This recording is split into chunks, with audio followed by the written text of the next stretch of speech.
This video is going to focus on the concept of pre-delay. So the tip is experiment with pre-delay to get have your cake and eat it, to get reverb without losing clarity in your mix. And also, again, to help you play with front back perspective as well. So we've got the drums soloed here, and let's just take this reverb off for now. We've got nothing on the snare at the moment.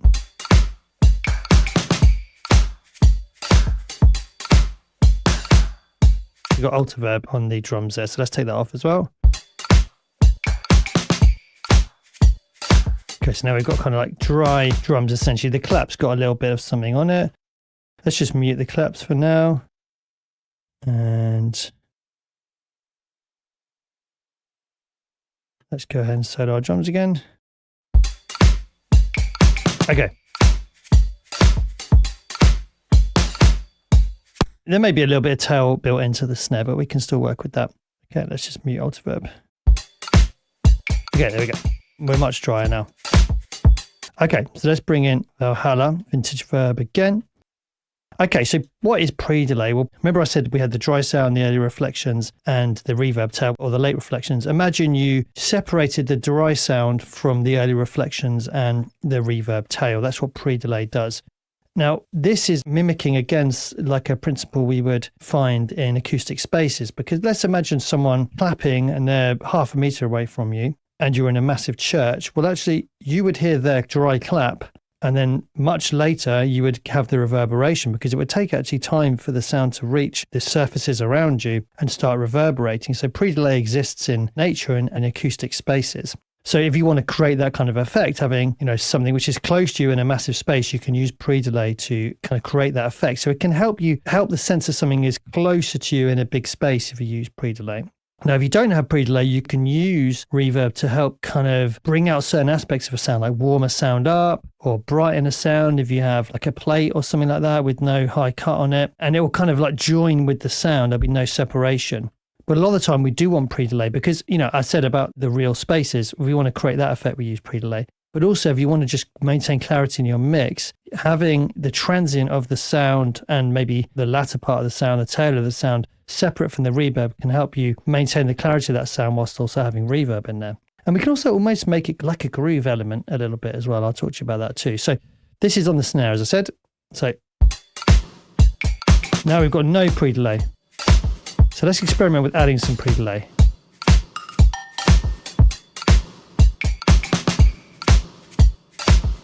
Let me make it a bit tighter.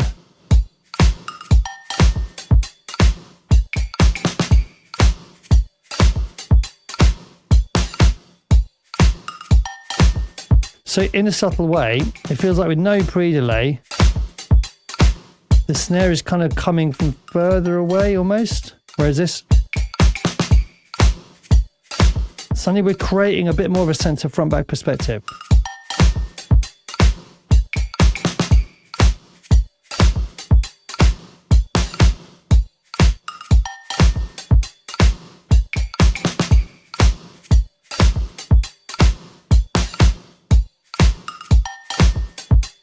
Okay, but let's say we wanted to warm up the snare. Well, we could bring down the high cut, for example. We'll talk about damping later on, but we could boost some of the bass frequencies.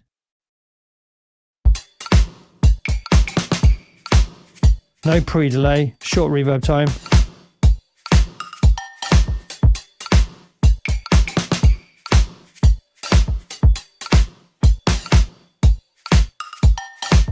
So now we're accentuating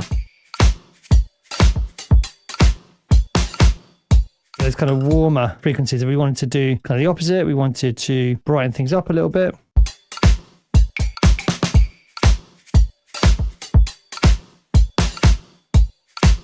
Try plate.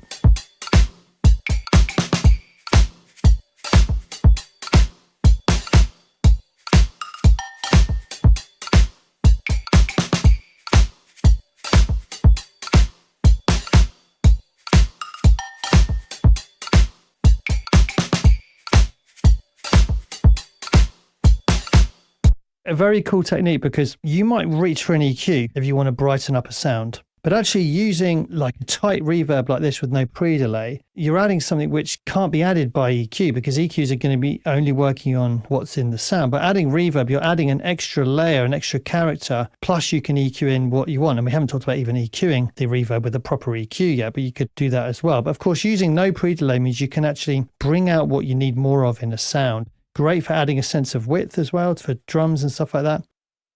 Okay. So as I said, pre-delay we can work with to be able to bring out certain aspects of a sound or also to be able to create separation between the sounds. Actually, let's take this off for now. Let's have a look at the overall drums here. So now we've got this Altiverb patch here. So this is just another reverb. Really nice reverb. A little more like a kind of convolution here. So we've got tail and we've got early reflections here that we can separate. We can talk about that a bit more later on. But our pre-delay we can set here as well.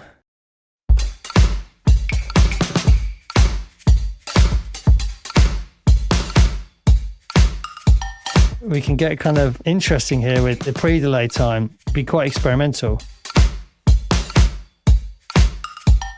Let's take it off. Now with Altiverb, you can set the pre-delay to be musical values, but most plugins don't do that. So let's look at an alternative strategy here. Now the BPM is 120. So I'm going to use Music Math, very inexpensive. It gives you beat divisions as millisecond values. So let's say we wanted it to be a 30-second note afterwards. So that was 62. So we'll put 62 in. Now the reverb is going to be 30-second note after the drums.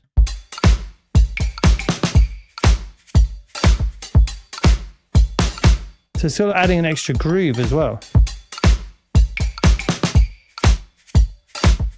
That's without it.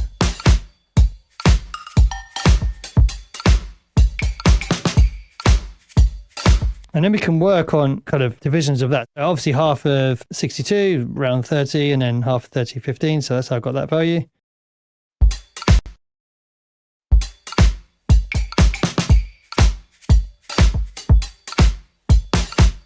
So now the sounds are kind of together a lot more. But even just with a subtle amount.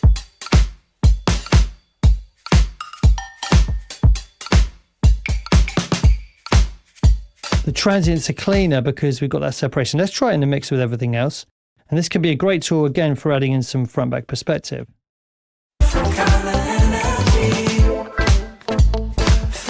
We're accumulating reverbs that we don't want on here. So where's that vocal? What was that on?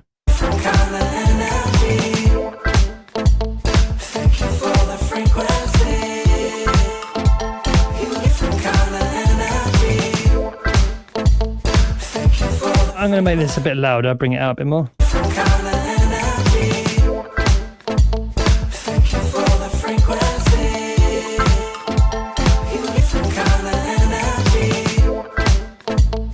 That's no pre-delay. Let's exaggerate it.